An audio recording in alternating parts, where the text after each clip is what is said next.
secret never seen. Secret, secret, evergreen.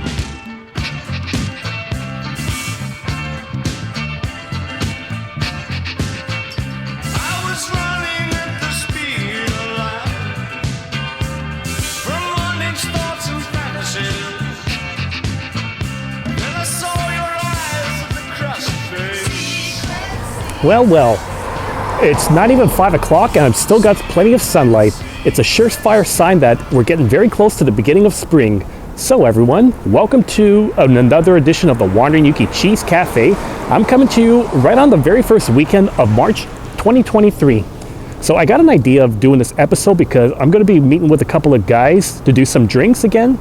And right now I'm around Longueuil on St. Charles Street West. And if that actually sounds familiar to you, then here's a card to the top right corner from my very last episode, because I hit up Bungalow and 1957 with one of my other closest friends. Kind of wanted to show off the place while telling some stories. But that's if I was going the opposite direction. I'm going to be making my way into Saint-Lambert, but I figured I'd do a little tour before I meet with them, kind of retrace my steps, because I did grow up spending some time around here too. So we're going to cover a little bit of that. But before we do that, I'm just going to give one suggestion. Click the subscribe button below and put notifications on so you'll know when a new video is up and running.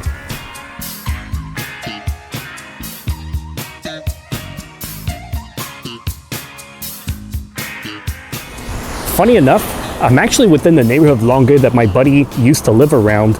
It was pretty convenient. When we used to do guys' night out and head to Montreal, we're just like maybe a couple minutes walk away to the subway station, so we didn't even have to worry about extra public transit to get into town, because just walk there, take a few stops, and then we're already in town.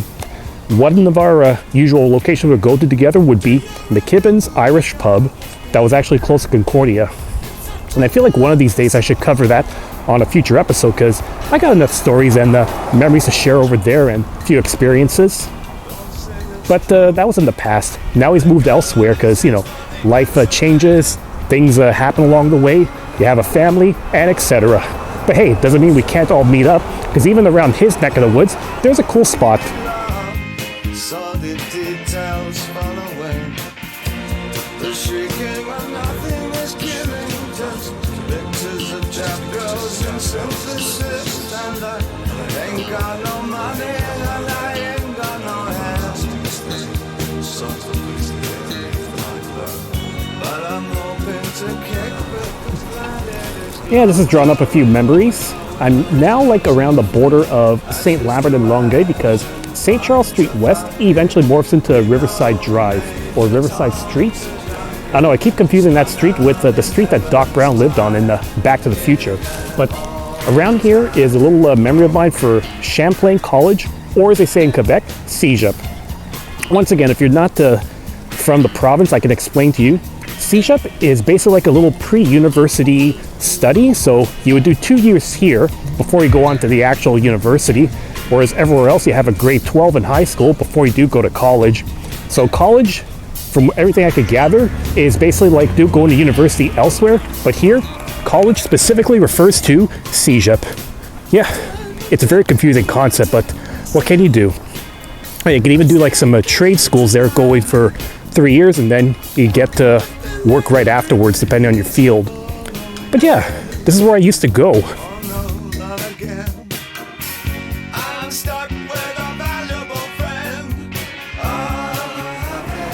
So one of the things I do remember was this whole college is basically built like a giant square, and there isn't as much activity you can do.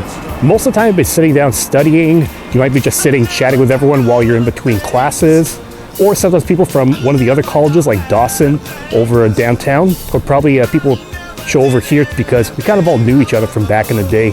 But all intents and purposes, it was mostly socializing. Sometimes you could have gone into the band ring in the school, which was essentially like a place in the center we could play some pool and play foosball and etc. and hang out. It was usually crowded. One of the other weird things I remember too was every Wednesday from 12 to 2 would be the activity period. When I was with friends, we usually use that time to go grab some lunch elsewhere.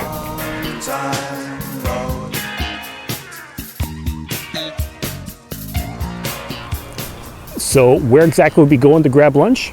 Well, if you walk like maybe a good 15-20 minutes away from here, then you would have hit up Place Longueuil, nearby mall that had a bit of a food court.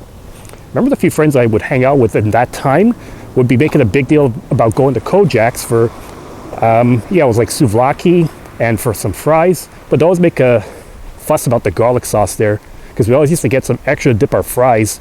It was just so pleasing and so tasty.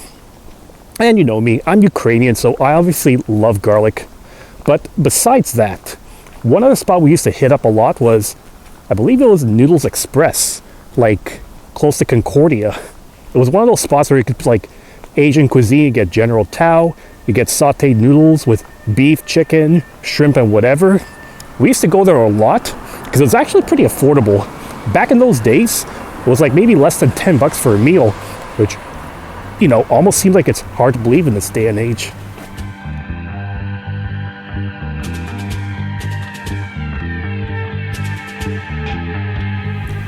So there was a lot of good stuff at that restaurant. And even after I had left CEGEP, I used to go there from time to time when I was studying Concordia. I'd even go there with family on occasion too. So there was some good food there. Sadly, the spot looks like it was closed down for a while. They demolished the building and then eventually just built a new condo complex there. Because let's face it, if there's a building and you can make a condo out of it, then go for it, I suppose. People are too trigger happy when it comes to that. But on the bright side, within Concordia and that general area, there's no shortage of good Asian restaurants around. You go like every couple of blocks, you'll find something.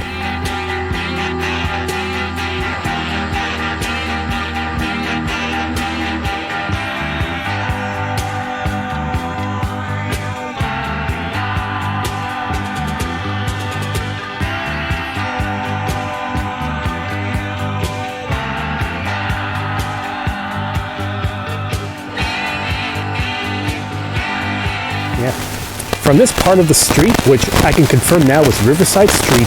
So yeah, Riverside Drive, it's back to the future.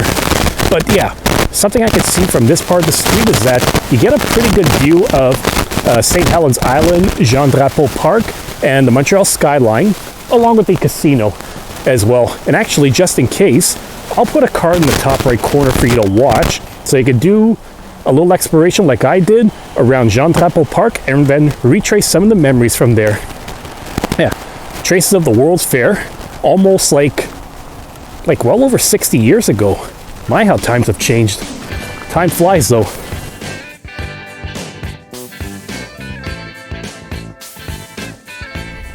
So I could have kept going westward along Riverside and then eventually I would have made my way to the Victoria Bridge, the very first bridge that connected the island of Montreal to the South Shore. It's not walkable at all, so I'm not ever going to cross that thing again. Because I think that was built around the time that I think CN Rail was trying to expand their operations around here. And so it was mostly done as a railroad bridge. Eventually they put lanes for cars. But I don't know, maybe they will put pedestrian stuff eventually. Or perhaps given the trend that's going on around here, they're eventually going to close the cars and open a bike path. Because you never know. Everyone seems to love bike paths these days for some reason.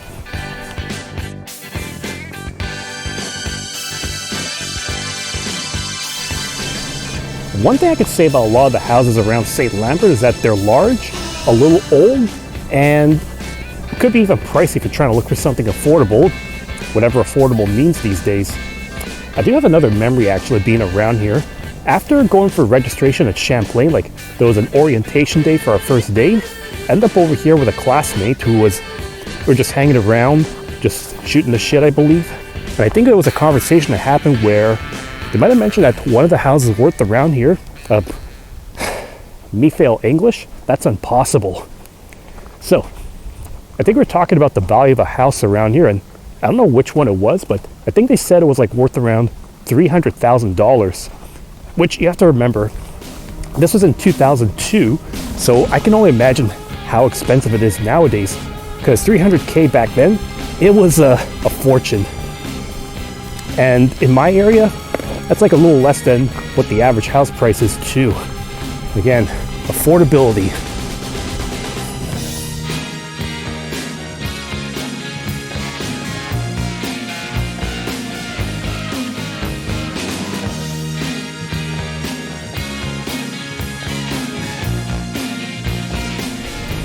I've made my way deeper into Saint-Lambert, and I'm along Victoria Avenue.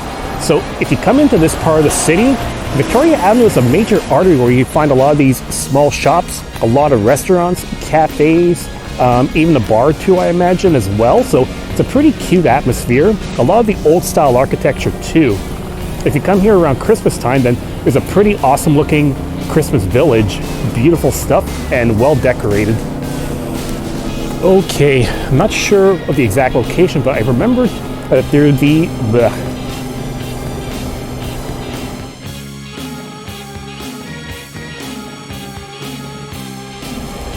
just saw the Ukrainian flag up and on it. Slava Ukraina, I guess you could say. What I wanted to say before I kind of butchered my own words was that there's one department store I remembered here, Taylor's. I never went there for the fashion because I feel like I only knew that as a teenager and a young adult, and it would not have been affordable for me or even my style back then. The main reason I knew that is because my mom had used to go there for her haircut because we had a friend who was a hairdresser, and she was one of those who knew my style to a T. Like, you know, it's sometimes a risk. You go to get your haircut, the dresser might want to ask if they want to try something new on you, and you may like it or you might not. And in my case, the extra risk was I was a guy with long hair, and some people, they may want to just chop it up for reasons unknown. Her, she liked my style, did not want to mess it up, and knew my taste. Sometimes it feels like finding a hairdresser who understands guys with long hair. They're few and far between.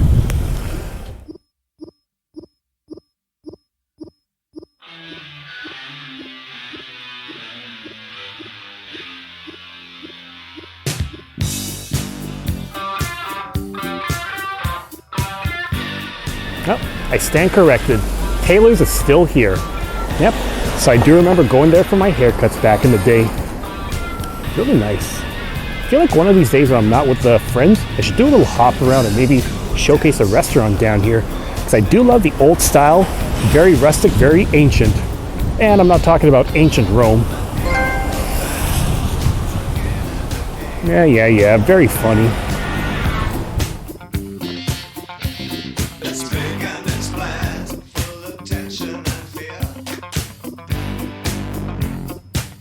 Alright, and now I've made my way along Prince Arthur Street in Saint-Lambert.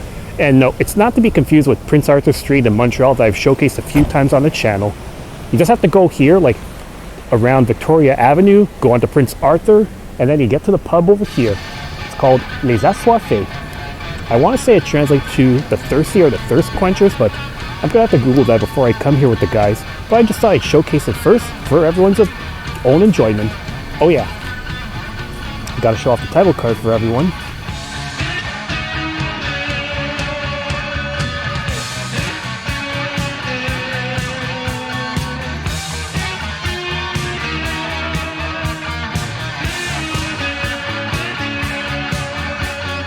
Well, cute little spot. It's definitely within walking distance, and it's quite cozy, atmospheric.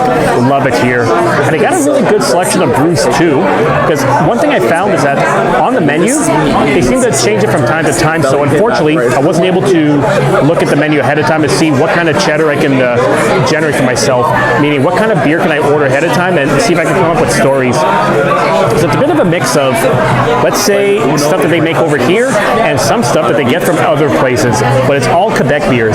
Oh, you probably wonder what I'm drinking?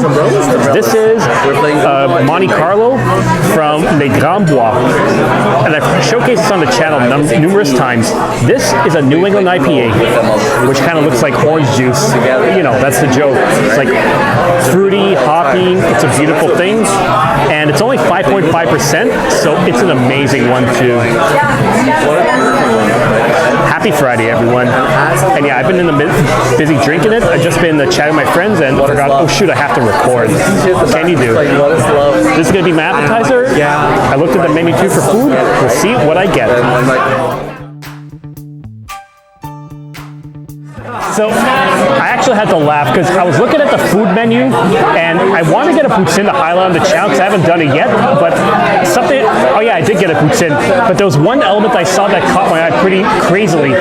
The Poutine of the moment, it was the only one that said PM for the price, which is like, you know, the same market price for it. You see that for steak, you see that for fish sometimes, but how the hell do you decide a market price for cheese and Poutine, you know? Well, you're in the market for cheese all the time. That's your job. Okay, that's a good point, but I don't set the market for that. You don't buy cheese the same way you buy stocks over the TSX or the NASDAQ, right? How does the supply and demand work for that? The more you buy, the higher the price goes, and then the more expensive it gets. But if you create an atmosphere for cheese, I don't know. We'll have to. It's probably considered a commodity, not necessarily a stock. what about futures on the cheese? Features? Futures for the future investments in cheese. You're the cheddar king. How do you not know this? Do we invest solely in more salty cheese for futures, or? Let me predict this for you, and I'll get back to you guys. And what's that? Seems like Yep. So once again, this is Gaspach and Marky want to make an appearance once again, and I'll put a link at the top right corner because you might remember them from our Gibby's video a little while back. Fun time, good beef Wellington, good whiskey we had too, and good Glockish Spiel talk from the last time. I'm just waiting for my Poutine to come, and I had to go for another round. This one is a queen. Oh, salute. Oh, do it for the camera too. There. So I'm Cue the coin sound from Mario. it's already going to be happening in post-production, dude. So the queen is something different. It's a grisette, which is basically a French farmhouse ale, but it has blackberry in here. I need to diversify by choice. Something different. Scaramouche. Scaramouche? I'm doing the fandangle right now. Thunderbolt and lightning. Very, very frightening.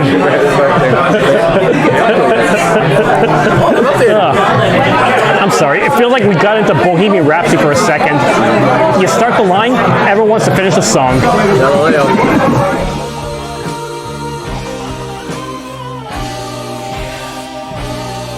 Such a beautiful thing. I had to go for something else. I did say before I wanted to highlight a Poutine on the channel, and lo and behold, I'm doing that right now.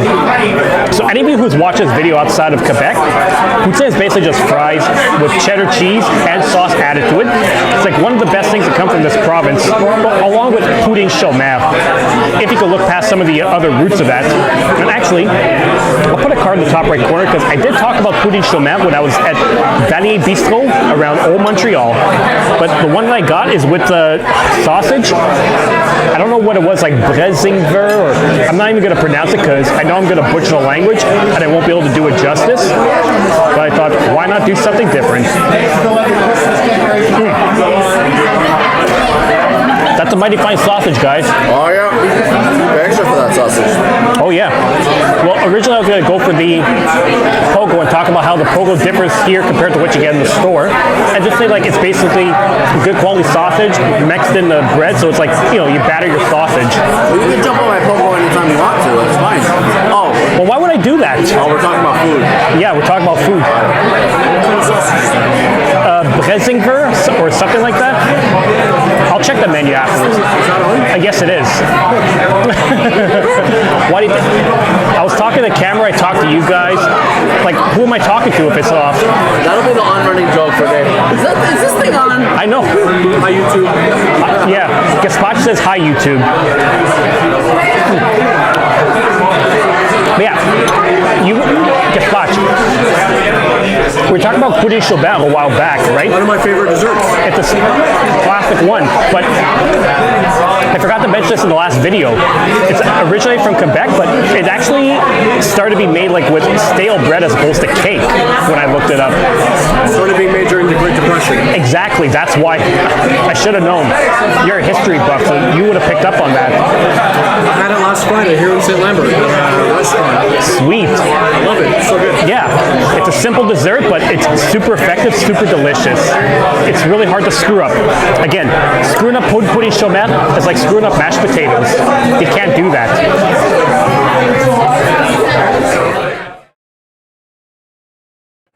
So So we had to go for a final ration right now. We are going for the Dieu du ciel, which if you're outside of Quebec, it means the god of the sky, which I guess, you know, it seems like an oxymoron because God is from the sky anyways, right? Right? Yes. Okay, thanks for your confirmation. Confirmed. And thanks for your humor. It's called the Sentinel, and it's a Kolsch, which is supposed to be a German-style blonde from Cologne. So yeah, I guess if it's from Cologne, you're drinking this, you're thinking, okay, I'm getting the extract of eau de toilette. Yum. I don't want to drink toilet water. Eau de toilette, do you have to pay extra for that? Or? No, sorry, he just hacked me again without realizing it. Really? You did. That's when I was putting my head down. I guess you only have to pay extra if it's from France. If what? If it's from France, yeah, you have to pay extra.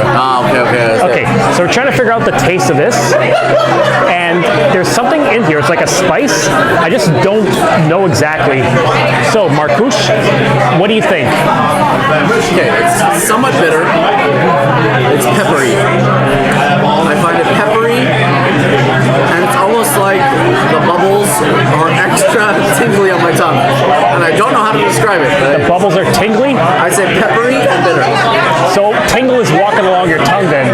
Tingly, I don't know if that's a technical term, but... No, Tingle from Legend of Zelda. Okay, that's true. That's it. This is where a trophy unlocks. Do you want it to unlock? Okay then, cue the trophy editor. Thank you, and thanks to Scotch. Okay, so let's see what this beer is all about. All right. German style ale with a pale color. Sorry, I want to translate this to English because I don't want to butcher French. I'm not going to do that on the channel today. Okay, so what do we got? Here's what it is. A German pale ale named after the city of Cologne, where it was born. Born? As in childbirth? Yeah, very funny. What's placenta? So I'm drinking placenta. A little extra. This beer has a slightly fruity aroma, accompanied by a delicate hop nose. On the palate, the malt flavors are well present and complemented by a fine bitterness. Okay, bitter. Yeah, so basically bitter, fruity, and German tasting. So that's what this is all about. Tastes like efficiency. Efficiency? I admire that. Oh, what about tastes like steel? Oh, it tastes like it tastes like a Volkswagen. That's great. Oh wait, that could be Mexico too, though. That's Maybe. Just as long as the final assembly is in Germany, then yes, it's made in Germany. okay, that's good then. That's good. Did I hack again? Or? Not yet. Why, do you want to hack? Okay. He's hacking. He was very vulgar this time. So quite nice, and a good finisher before we get a coffee to hit the road, Jack. But before we do that, I'm going to say once again, thanks for watching this actual edition of the Warner Yuki Cheese Cafe with some collaborators. So once again, if you like what you see, be sure to click that subscribe button below. Give us a thumbs up. If you have any other ideas for future episodes, leave in the comments, and I'll try to incorporate it. Till then, take care. Happy Friday. Happy end of March break. Happy, once again, whatever the fuck you want to celebrate. All right, hey guys, let's just do a final cheers. Oh. Salud. Here's to our fine hairlines, luscious beards, and beautiful vas deferens. Best if it's a good option. Yeah. Yeah, vas deferens. And could be fallopian tubes as well. I don't think that applies to us though. Well, just to bounce it out for your viewers. Okay, because you For never your know. fast female viewers. Okay, here's to fallopian tubes and to vas deferens.